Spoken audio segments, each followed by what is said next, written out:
မင်္ဂလာပါကက်ကတ်ဆိုတဲ့ application လေးနဲ့ကိုယ့်ရဲ့ဓာတ်ပုံလေးတွေကိုကျွန်တော်တို့ background ဘယ်လိုပြောင်းရမလဲဆိုတော့ကျွန်တော်တို့လေ့လာကြည့်ကြရအောင်။ Okay ကက်ကတ်တွေကိုသွားလိုက်မယ်။ပြီးလို့ချင်းကျွန်တော်ဒီမှာနော် remove background ဆိုတာလေးကိုကျွန်တော်တွေ့အောင်ရှာမယ်နော်။ Okay icon လေးမတွေ့ဘူးဆိုလို့ချင်းကျွန်တော်ဒီမှာ auto ဆိုတာလို့တစ်ချက်နေရနော်။ auto ဆိုတာကိုတစ်ချက်နေပြီးလို့ချင်းဒီမှာ remove background ကိုကျွန်တော်တွေ့အောင်ရှာမယ်။ဘယ်ဓာတ်ပုံပဲဖြစ်ဖြစ်ကျွန်တော်တို့ဖြတ်လို့ရတယ်နော်။ remove background ကိုနှိပ်မယ်။ပြီးလို့ချင်းဒါကိုယ့်ရဲ့ဖုန်းထဲမှာရှိတဲ့ background ဖြတ်ချင်တဲ့ပုံလေးကိုတွားယူမယ်နော်။ဟိုဘယ်ပုံကျွန်တော် background ပြောင်းပါလဲပေါ့နော်။ Okay ကျွန်တော်ဒီပုံလေးကိုတစ်ချက်ဆန်းပြရမယ်နော်။နေကိုနေမယ်။ပြီးလို့ရှိရင်ကျွန်တော်ဒီမှာသူက remove background ဖြတ်ပြီးသွားပြီ။ပြီးလို့ရှိရင်ကျွန်တော်ဒီမှာနော် color လေးပါထည့်လို့ရတယ်။ဒီမှာ color ရောင်ပြောင်းမယ်။ Okay color ရောင်တစ်ခါလေးပြောင်းမယ်ဆိုလို့ရှိရင်လည်းပြောင်းလို့ရတယ်နော်။ Okay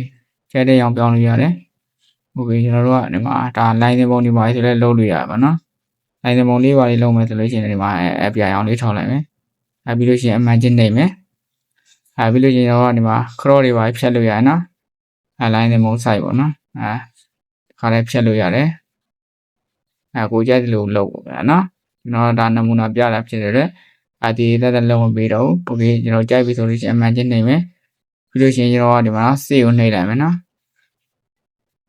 လို့ချင်း down နေလိုက်မယ်ဆိုလို့ချင်းကျွန်တော်တို့အပြင်အားကျွန်တော်တို့ဓာတ်ပုံဖိုင်ထဲမှာဓာတ်ပုံလေးရောက်တော့မှာဖြစ်ပါတယ်